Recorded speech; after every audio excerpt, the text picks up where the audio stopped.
Guanyin, welcome. How are you? A famous poet named Yuan Mei once said, if one has the art, then a piece of celery or salted cabbage can be made into a marvelous delicacy. And you know what? It is true. Cooking is a real art, but anyone can learn. All it takes is practice and an appetite. When I was young, I learned a lot about cooking from my parents. Today, I want to introduce you to a father and son team who have perfected some scrumptious Sichuan-style dishes. So before we get started cooking in my kitchen, let us pay a visit to Chinatown in Yokohama.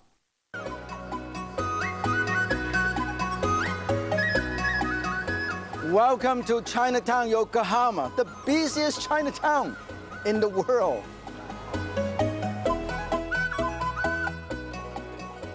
Long before the opening to the West in 1858, small Chinese trading communities existed in Japan. By 1869, there were over 1,000 Chinese living in the Yokohama area. And Yokohama Chinatown, founded 4 years later, it is still the largest in Japan, although the Chinese population is still only about 3,000. Those early pioneers brought with them their religion, and this is Guan Di Miao, the only Chinese temple in the heart of Yokohama Chinatown. They also brought their food, and food is the main reason over 12 million visitors come here every year, more than any Chinatown around the world. It is great fun to check out the shops and food stands along the sidewalk. One of these bun. I've never tried this mushroom before. There's so many interesting things to see and to buy. Individually wrapped fruits and vegetables. Very Japanese. Wow. And look at these square steamers. I haven't seen that style anywhere else. And there are over 250 restaurants in Yokohama Chinatown, almost half of all businesses. Here you can find foods from all different regions of China. This is a Sichuan-style restaurant called Chongqing, with a special team of master chefs. Son and father culinary team, one of the most famous in Japan's Yokohama Chinatown. In fact, they're not only famous here, they're famous worldwide, because both Chef Chen and Chef Chen have been working not only in Japan, but in China and Hong Kong, and also in Singapore. Tofu is as popular in Japan as it is in China. Here, senior Chef Chen uses silken tofu and cooks up a red-hot spicy chili sauce to pour over it.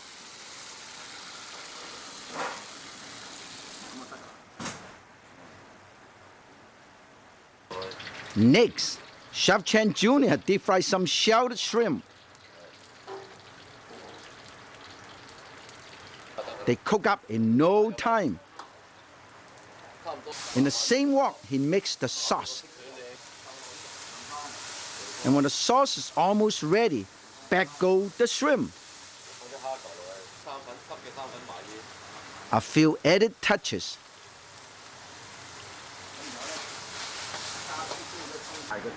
And it is done.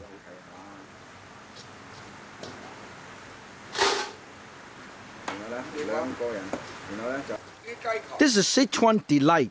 Marinated chicken pieces are coated with cornstarch and popped into the wok with mushrooms and the chef's secret sauce. The trick here is high heat and plenty of wrist motion. Look at that. Delicious. For the final dish, my lovely squid. For the squid to be cooked evenly and quickly, the chef scores each piece before sending them into the wok. They are drained. Vegetable cook up.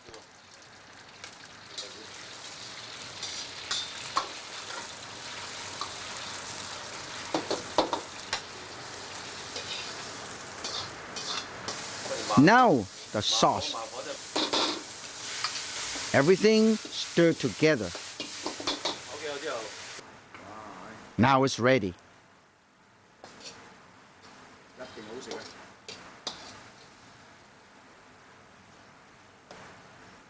Squid and chili garlic sauce. marvelous.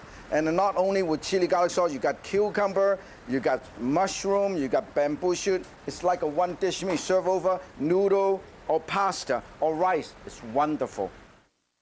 It is fascinating to come halfway around the world and find such wonderful food.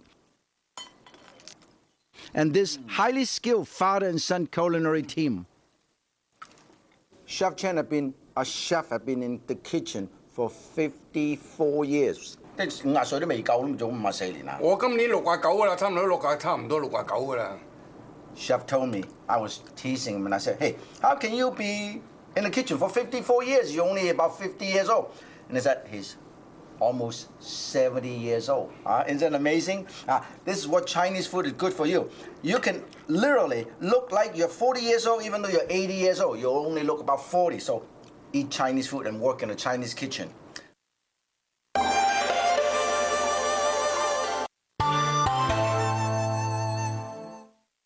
Let me get this zucchini ready to make a dish I call Hunan Chicken and nuts. Actually, this dish is actually inspired by the father and son team from the Chongqing restaurant in Yokohama Chinatown. This is actually a Sichuan Hunan style hot and spicy dish. This is how you do it. You slice it, little strips like this, and then you do it at an angle like this one. See this? 45-degree angle, 45-degree angle. Then when you finish cutting, you know what? You have diamond cuts like this. All these wonderful diamond cuts like this. Now, that's how you do it. This is technique. Now, actually, I agree. When I was talking to the father and son team, they said, hey, you know what? You should spend more time cooking in the kitchen and eat more Chinese food. Then you look younger. You know, I just celebrated my 85th birthday. I look pretty good. Now, this is a piece of chicken. I slice this up. We're going to do this very simple dish. And then I slice it at an angle like this. You see this? Slice it at an angle. Or when you do it at home, you should do it on the other side so you won't get yourself into trouble. Get it this angle. This angle. You see this? That's how you should do it. Now, the knife is also a great spatula. You know why? Because you can transfer food from here to here in no time. Pay attention. 1, 2, and 3. How fast is already there, okay? Now, this is going to be marinade. In fact, some of the part of the chicken have been marinated for about half an hour. Basic marinade is very, very simple, but this is northern style marinade. They use egg and cornstarch. So I beat this up. Ah, look at this, beat this up. Put a tiny bit of egg over there, and this is how you marinate, because it's sealed in the juice, just like coating more than marinade. Okay, very popular in northern style cooking. And then we're going to oil blanch this. You can actually stir fry this. Use medium-high heat. Look at this. This is it. Now, a lot of people ask me, Martin, how come you're so blessed? You know why I'm so blessed? I have learned the respect. When I was visiting Yokohama, I met a lot of friends, just like the father and son. The reason why the son learns so much from the father, because the son respects the father, and I respect my parent. We learn respect when we were little kids. You know, another thing that I learned to respect is not only your parents, your friend, and the elders, but for me, I also learned to respect one more, just the kitchen guard. I also respect my kitchen guard row over there. Look, take up the kitchen guard, okay? So, show respect for all the people that you love. Oh, make sure this is partially cooked. Make sure you don't want to waste anything, okay? And then we are ready to cook the whole dish. Oh, don't miss this, you know? Oil blanching, seal in the juice. And then the only thing you have to do is put a tiny bit of oil from here. Now, what makes this Hunan Sichuan dish unique is the salted black bean. This is salted black bean, lightly rinsed and lightly crushed. Now put this right here. Oh, some Sichuan peppercorn and some chili. Oh, beautiful. And then put the chicken back. Oh, and then of course, all the vegetables you have cut up. Asparagus, leftover bell pepper, and some zucchini. Very nice. nice and hot. And then, of course, I want to make it really dry, so I only use a tiny, tiny bit of moisture.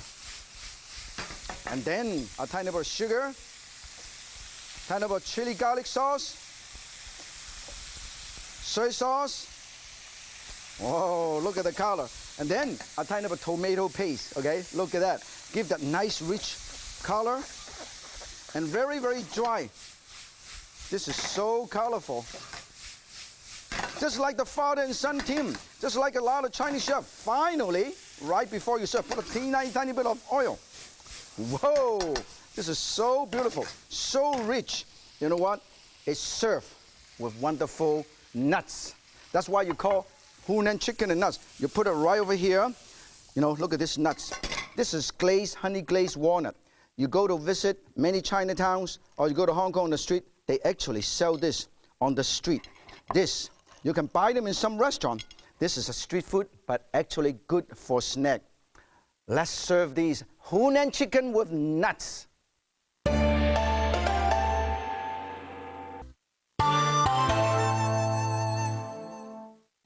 I'm getting some secret ingredient ready for my next dish, sweet and spicy garlic prawns. You know what I'm doing? I'm pounding some dry shrimp. Look at it, this is a dry shrimp. I roast it, and then I pound them into a little powder, and then I'm gonna scoop it out. Now, what makes a dish different? What makes a chef different than another chef is some secret recipes, some secret ingredients. That is the secret ingredient right here, okay? Now, let's get this ready.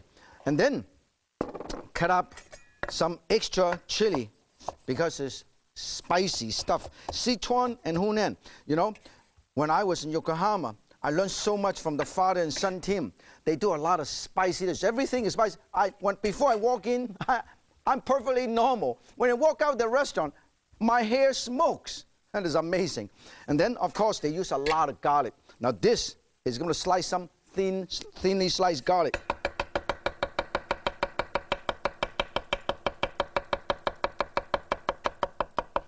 Huh? 20 slices right here, okay? And then if you want, you can have more, because in Sichuan Hunan dish, they actually use a little bit more garlic, okay? Or you can just slice like this. Oh, make sure it's all sliced. A lot of garlic. I love garlic. Everybody loves garlic. The Korean love garlic, the Italian love the garlic, and the Chinese in northern China eat garlic as a snack. Heat up your frying pan or your wok. Put a tiny bit of oil. Make sure they're nice and hot. Look at this. Make sure it's hot, okay? And then you get everything else ready. All of these. Now this is a shrimp. Make sure it's hot. And this is the shrimp. I have a couple pieces of shrimp here. I slice it up like this. I cut it. And then I cut it. I can also cut it like this. I literally break this up like this. So they are breaking it up. So when they cook, they curl up. So you can do it any way you want anyway. And then I quickly marinate this. Put a tiny bit of salt, tiny bit of cornstarch. Just marinate it. That's all you have to do. That's how important it is to use simple ingredient to marinate. Actually, coating it in a true sense, okay? I always say marinate. A lot of times it's that coating it. First, I'm going to put all these. This is what makes Sichuan Hunan dish unique. Dry chili. Dry chili. This is enough to give you a hot lip. Oh, no lips. This is absolutely no lips. And then I toss this in. Get the flavor out, infusion. Put the shrimp. Oh, beautiful. Nice and hot. The parts is hot. Jump. And then, I put all this onion, garlic, and chili right in there. Now, secret ingredient. Secret ingredient. Dry shrimp powder. Oh, very unique. And then, we put a tiny bit of chili. Put a tiny bit of chili garlic sauce. This is tomato ketchup. It's not tomato paste, tomato ketchup. And then, of course, very, very unique. I use a tiny bit of honey. And then, of course, some light soy. Very simple. Toss it in. It's so colorful, so easy to do. Everybody can do it. Very nice. Oh, oi. Very nice. Beautiful. When this is all nice and done, we'll let it braise for a little while. If you have some tiny bit of broth, you can actually braise this for a little while. Now, talking about shrimp, I love shrimp. I love prawn. In the West Coast, we call the big one prawn. East Coast is always shrimp. You got big one, medium one. When you let it sit there for too long, they got dehydrated, got baby shrimp. This is very, very skinny, small dry shrimp. This is a dry shrimp that we're using. Also, we have live shrimps too. Oh, we are ready to serve. Make sure we don't miss anything. Beautiful. Just allow it to sear the meat and seal in the juice. And it's so easy to do. Everybody can do it, okay? Right before I do it, I am going to, this is a final touch. You should always do that when you have time, okay? And then, onion brush. Look at how beautiful this is. Onion brush and onion brush, okay? This is what it is. And a tiny bit of extra onion right on top. You know what you have? Look at this. Sweet and spicy garlic prawns.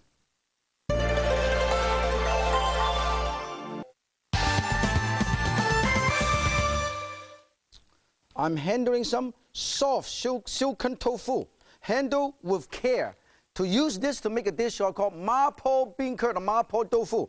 A wonderful, popular dish in any Sichuan restaurant. Now, this is how you handle it, okay? Because it's very, very soft. See this? So you got to do it like this. Use your knife. Hold on to this. Push it out.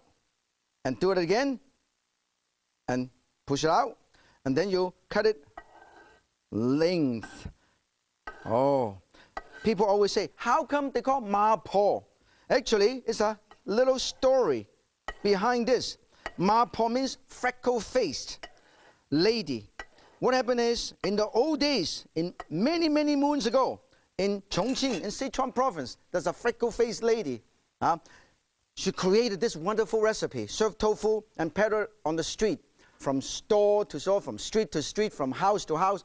Mapo Tofu, Mapo Tofu. They love it so much, they named the dish after her. They call Mapo, means freckle-faced. Okay, now let's turn this on and get everything ready. We have the tofu. Now, one of the most important ingredient in Sichuan cuisine is a Sichuan pickle and Sichuan peppercorn. And this is Sichuan peppercorn right here. I'm pounding this, roast it. Look at this. You smell it, got a numbing sensation. That's what makes Sichuan cuisine so unique, is the Sichuan peppercorn. Now, when this is all getting ready, you put some oil. Put some oil right here. Stir this.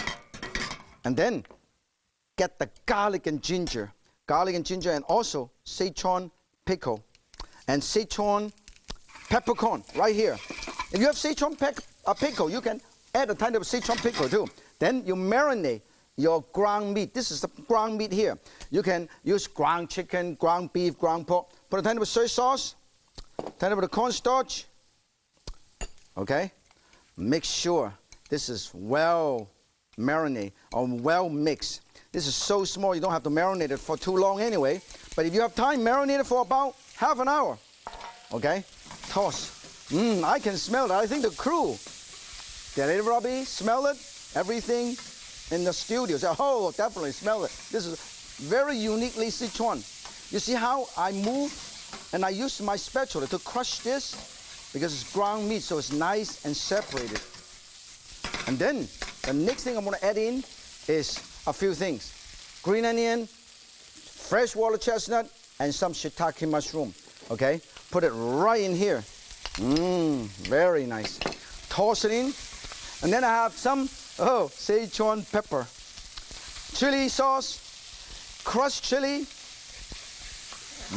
a tiny bit of sugar, toss. And then the tofu. Put the tofu in there. Put the tofu. Beautiful. Make a tiny bit of sauce. Get a tiny bit of sauce. Look at this, very simple dish. Everybody can do it. I think I like to have a tiny bit of extra green onion. Oh, extra green onion and some extra mushroom, shiitake mushroom. Put it all together. You put it right here. And also some extra fresh water chestnut. Look at this fresh extra. This is water chestnut fresh. You peel it, you got this, and then you can cut it up, cut it up, cut it up, cut it up, and dice this. You see this? Dice this, and put them all together like this. Yeah, this is beautiful. And then you put them all in, and now you are ready to thicken your dish and serve. I love it. Make sure you always mix the cornstarch solution so they are nice and ready. This is so beautiful. This is a very famous Mapo Tofu. More crushed chili. This is what makes it unique. Finally, final touch, sesame seed oil. Sichuan cuisine, very famous. Sichuan pickle, Sichuan peppercorn, chili, and then also sesame seed oil. When this is done, we're going to serve these. Put it right here. Look at this. Mapo Tofu. Oh, this is just the right color, the right flavor. Mapo bean curd, a Sichuan classic. Your whole family will love it. It's delicious over rice or noodle. And if you think this looks good, wait till you see the goodies I've got in store next time. Remember, if Yan can cook Sichuan style, so can you. 再见。